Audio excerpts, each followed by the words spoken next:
নমস্কার বন্ধুরা, welcome back to my channel. আশা করছি আপনারা সকলে খুব ভালো আছেন, সুস্থ আছেন, সাথে আমিও ভালো আছি।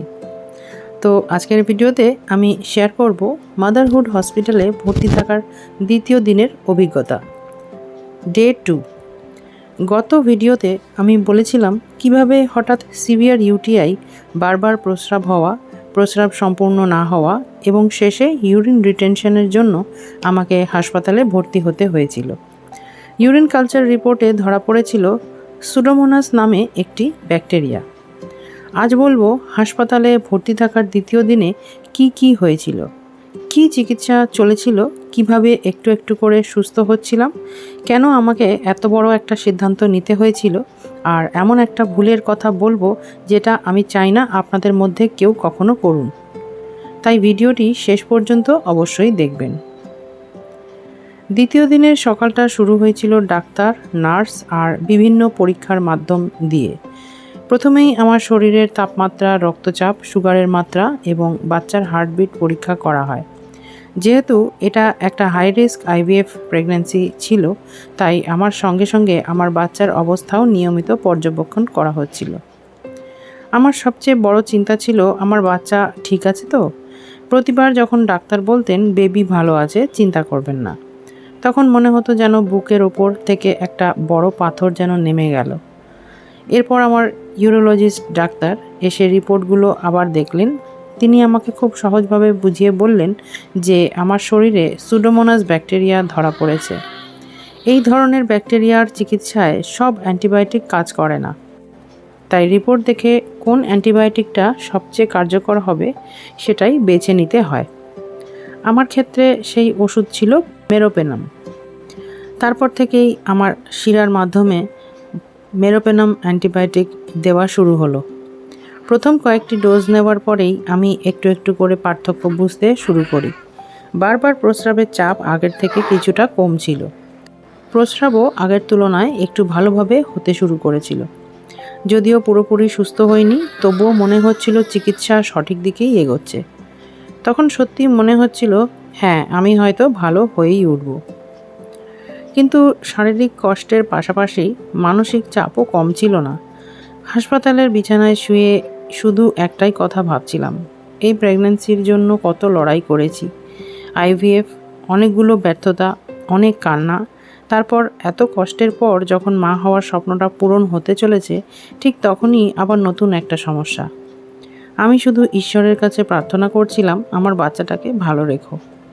এদিকে চিকিৎসা যেমন চলছিল তেমনই হাসপাতালের বিলও বাড়ছিল। একদিন বিলের হিসাব দেখে আমরা সত্যিই অবাক হয়ে গিয়েছিলাম। প্রায় ৭৭,০০০ টাকা, মানে 77,000 রুপিস। সত্যি কথা বলতে আমাদের পরিবারের ওপর তখন প্রচণ্ড আর্থিক চাপও ছিল। আইভিএফ চিকিৎসা, ওষুধ, নিয়মিত পরীক্ষা সব মিলিয়ে অনেক খরচ হয়েই গিয়েছিল। তার উপর আবার এত বড় হাসপাতালের বিল। সেই মুহূর্তে কি করব বুঝে উঠতে পারছিলাম না। আমি সাহস করে আমার গাইনোকোলজিস্ট ডক্টর জ্যাসমিন রেজা সুসারলার সঙ্গে কথা বললাম। আমি তাকে আমাদের আর্থিক পরিস্থিতির কথা খুলে বললাম। আমি বললাম, ম্যাম, যদি সম্ভব হয় আমাকে কি একটু আগে ডিসচার্জ করে দেওয়া যায়। আমি ভেবেছিলাম হয়তো উনি রাজি হবেন না, কিন্তু উনি খুব শান্তভাবে আমাদের কথা শুনলেন, আমাদের পরিস্থিতিটা বুঝলেন। তারপর বললেন, ঠিক আছে, যদি আপনার অবস্থা স্থিতিশীল থাকে তাহলে আপনার অনুরোধে ডিসচার্জ করে দিচ্ছি। সত্যি বলতে ওই মুহূর্তে আমি ওনাকে আরও বেশি শ্রদ্ধা করতে শুরু করি। কারণ একজন ভালো ডাক্তার শুধু রোগের চিকিৎসাই করেন না, রোগীর মানসিক অবস্থা আর পারিবারিক পরিস্থিতিও বোঝেন।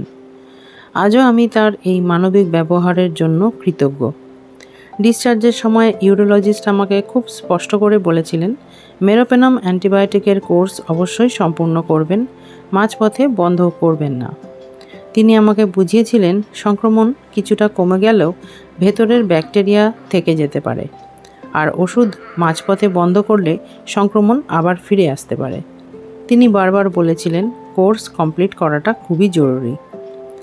কিন্তু এখানেই আমি জীবনের সবচেয়ে বড় ভুলগুলোর একটা করে ফেলেছিলাম। হাসপাতাল থেকে বাড়ি ফেরার পর আমি সেই মেরোপেনাম এর পরবর্তী চিকিৎসা আর চালিয়ে যাইনি। আমি ভেবেছিলাম যেহেতু এখন অনেকটাই ভালো লাগছে, তাই হয়তো আর দরকার নেই। আজ পিছনে ফিরে তাকিয়ে বুঝতে পারি ওটাই ছিল আমার সবথেকে বড় ভুল। আর সেই ভুলের জন্য আমাকে পরবর্তীতে অনেক বড় কষ্ট সহ্য করতে হয়েছিল। আমি আজ আপনাদের সবাইকে একটা কথা খুব জোর দিয়ে বলতে চাই, কখনো নিজের ইচ্ছায় অ্যান্টিবায়োটিক বন্ধ করবেন না। শরীর ভালো লাগলেই চিকিৎসা শেষ হয়ে যায় না। অ্যান্টিবায়োটিক কতদিন চলবে, কখন বন্ধ হবে, সেটা শুধুমাত্র চিকিৎসকই ঠিক করবেন। আমি নিজের ভুল থেকে এই শিক্ষাটা পেয়েছি, তাই চাই না আমার মতো ভুল আর কেউ করুক। আমি এখানে শুধুমাত্র আমার ব্যক্তিগত অভিজ্ঞতা শেয়ার করছি। আমার চিকিৎসা, আমার অবস্থা এবং আমার ওষুধ সবার ক্ষেত্রে একরকম কিন্তু হবে না। তাই কোনো ওষুধ শুরু বা বন্ধ করার আগে অবশ্যই আপনার চিকিৎসকের পরামর্শটা নিন।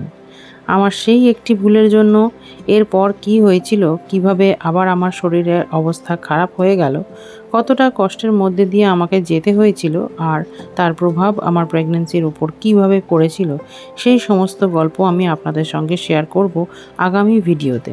তাই ভিডিওটি মিস করতে না চাইলে হিডেন সিলভার চ্যানেলটি অবশ্যই সাবস্ক্রাইব করে পাশে থাকা বেল আইকনটি অন করে রাখবেন।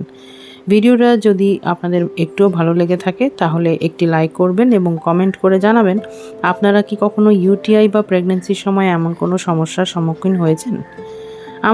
আপনাদের ভালোবাসা আর সমর্থনই আমাকে এই কঠিন স্মৃতিগুলো সাহস করে আপনাদের সঙ্গে ভাগ করে নেওয়ার শক্তি দেয়।